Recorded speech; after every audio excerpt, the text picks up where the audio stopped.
Oh, hello. I didn't hear you come in. My name is Jay.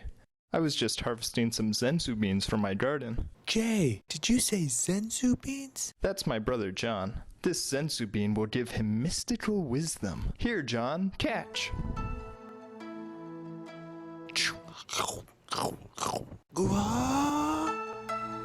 Actors are very often typecast into one particular role. If you need somebody that's really annoying, really loud, and gets angry all the time, well, why not get Adam Sandler? Shut up! But particularly the villain roles. There are a number of actors who keep returning as the villain, and at any time they play a good guy in a movie, you just can't trust them.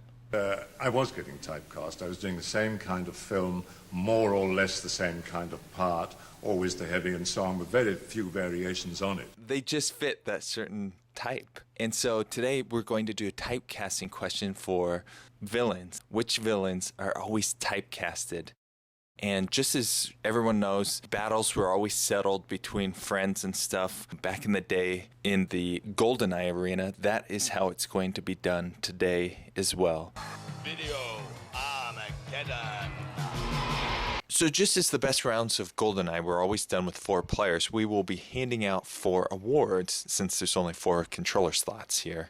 We could do more, but just like when your friends are all sitting around, you can only do 4 at a time.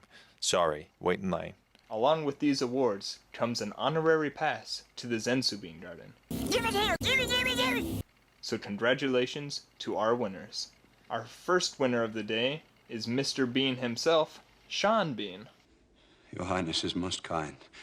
It shouldn't be any surprise that Sean Bean is the first one to make it in with this typecasting since he was in the GoldenEye movie.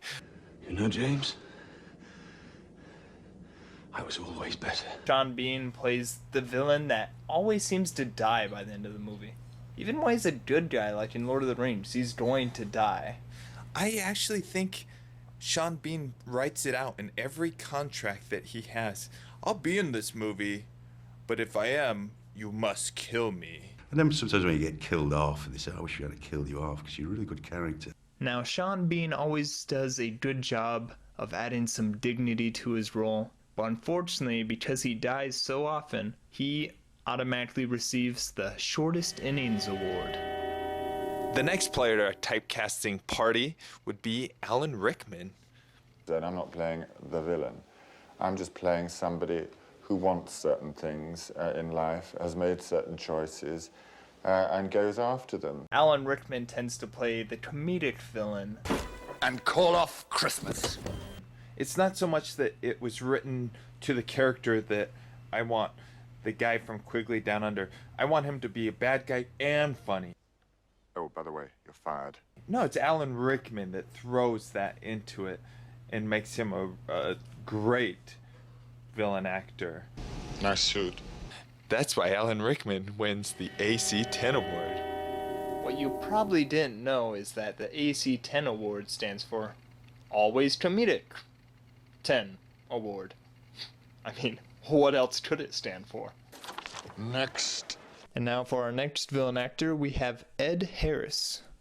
Now, Ed Harris isn't an actor that you immediately jump to thinking as a villain actor, because he plays his roles with such honor. Just look at his character in Enemy at the Gates. He wasn't such a bad guy in that. He was just working for the opposing army. If you see in that movie, as he's taking off his medals of honor and everything, that the one Medal of Honor was of his son that had died in the war. And you see his relationship with this young Russian boy. The Rock, another one where he does this act of terror, but for all the right intentions, and he never had any plans to hurt anyone in the end. He portrays it very well from the very beginning of the movie as he puts his Medal of Honor down on his wife's grave. I miss you so much. In National Treasure 2, where his character is completely redeemed by the end. He was the main villain in National Treasures 2. He was the one trying to trip up Nicolas Cage's guy the whole time, but then when people's lives were on the line, he's the one that makes the sacrifice. Even in Apollo 13, when he was the villain that sent those poor astronauts into space, he then tried to help bring them back to Earth. You know, he's a bad guy in a movie. So many movies have these villains that are just pure evil, where they have no good intentions, and it's kind of like, that's kind of far-fetched. People in real life aren't so much like that, where it's like, But millions of people will die. okay, are people really like that? Some men just want to watch the world burn. I believe villains in real life are those that see their intentions as being good or justified. You see everything in black and white. No. Not black and white, Ritter. Right and wrong. And thus they impose their will or their villainous acts on others because they see themselves as being justified. The world is gray, Jack! And those are realistic villains. Those are good villains. And that is why Ed Harris wins the award for Most Honorable. And our final player, it wouldn't be a villain typecasting party without the biggest example, Christopher Lee. I don't play villains, I play people. Christopher Lee definitely has the longest track record of any villain invited here to this party. A villain that's played a major villain in 3 of the highest grossing franchises of all times, including James Bond, Lord of the Rings, and Star Wars. And he's played Dracula more times than I care to count. Then I made whatever it was, 4 more, I think, 3 or 4 more, I can't remember. So much so that consider a movie that has both Alan Rickman and Christopher Lee. Who's the main villain in Alice in Wonderland? Christopher Lee. Take Ian McKellen, who plays great villains. Who's the villain in Lord of the Rings? Christopher Lee. Even though he's playing a role that's already been done, for an example like the Frankenstein monster, he takes it into a more villainous, evil way, where originally the Frankenstein's monster sees this blind person and they kind of chum it up. Framer. Good. Compare that to Christopher Lee's portrayal. He just straight up kills the blind man. Christopher Lee is kind of the pure evil villain. Christopher Lee, as the most evil man the world has ever known. Christopher Lee also has perhaps the greatest voice to be a villain.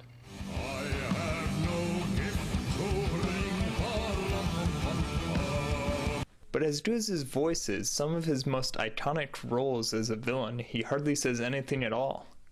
This makes Christopher Lee silent, but deadly.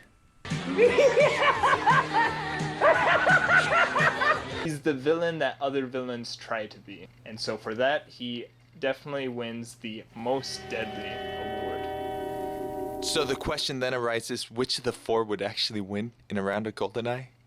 Well, the man with the golden gun, obviously. Welcome all of you to the Senzu Bean Garden. We are the best.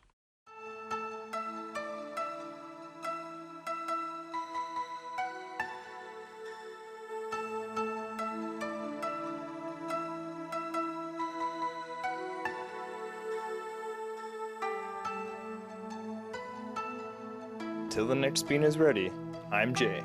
And I'm John.